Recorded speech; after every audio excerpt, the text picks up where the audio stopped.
Welcome back to Born to Praise TV channel. We are created to praise and worship God.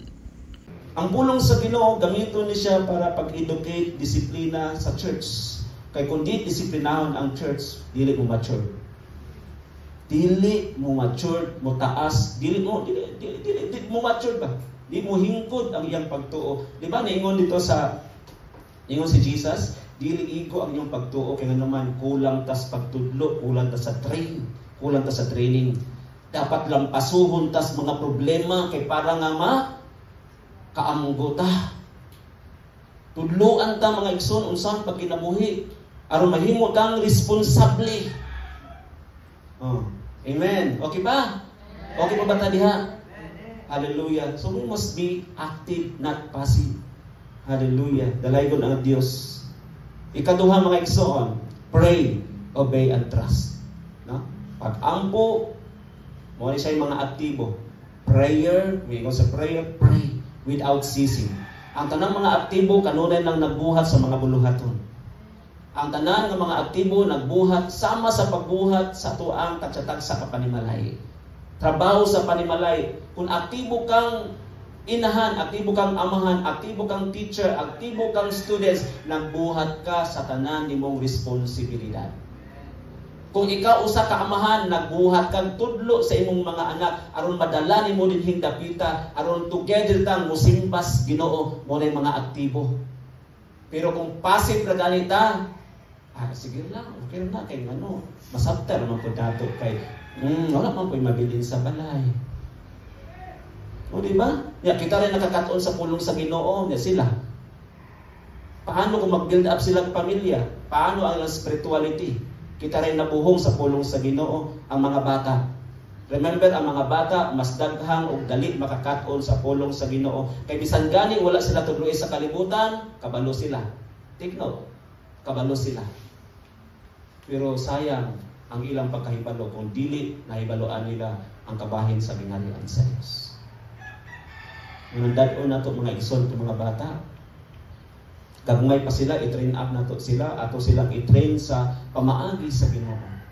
Kay kuyaw ang kalibutan karon. Ang ugma sa kalibutan, lisod na kaayo. Kung dili na ito, ibilin kanila ang maayong tinudluan, pagtudlo diha kang Kristo. Dapat kitang mga ginikanan, wala kay laing priority. Ang Dios mga igsoon wala magdili nga mangita tag kwarta ingon sa 1 Corinthians, 1 Thessalonians mga igsoon. Nabisan si Apostle Paul nagtudlo mga igsoon sa iyang mga members, sa iyang mga constituents na mangitag trabaho kay kung walay trabaho dili pa kanon. Di ba? Dili pa kanon ang walay trabaho.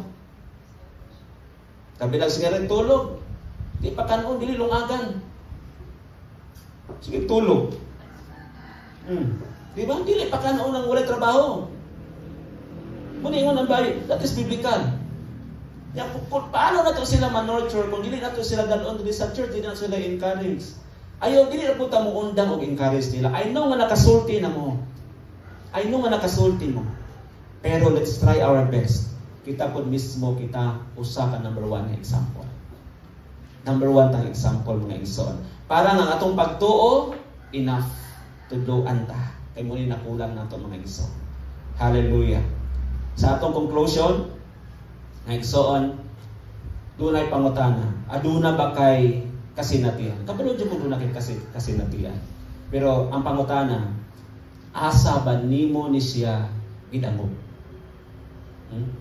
Asa ba nimo ni siya gidangog? Basi gidangog ka dito sa albularyo. Nagtuo ka nga ang albularyo, mao ni siya second option. Dili, asulban imong problema. Mas majelos pa ang Ginoo sa imong gibuhat. Kay dili man siya ang Dios. Ang Dios usara.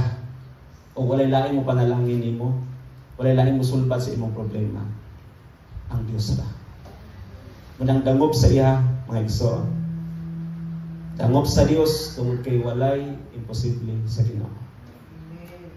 Dangob sa Ginoo ayaw paglangay-langay kay hapit na matapos nining panahon. I want you to stand. Mutindog ka. Ingon ang Dios na atong ideklara karon. Ideklarar nato karon sa matag usa-usa. Kung doon na kay problema, pangayuan sa Ginoo, declare nga ang Dios maminaw nimo.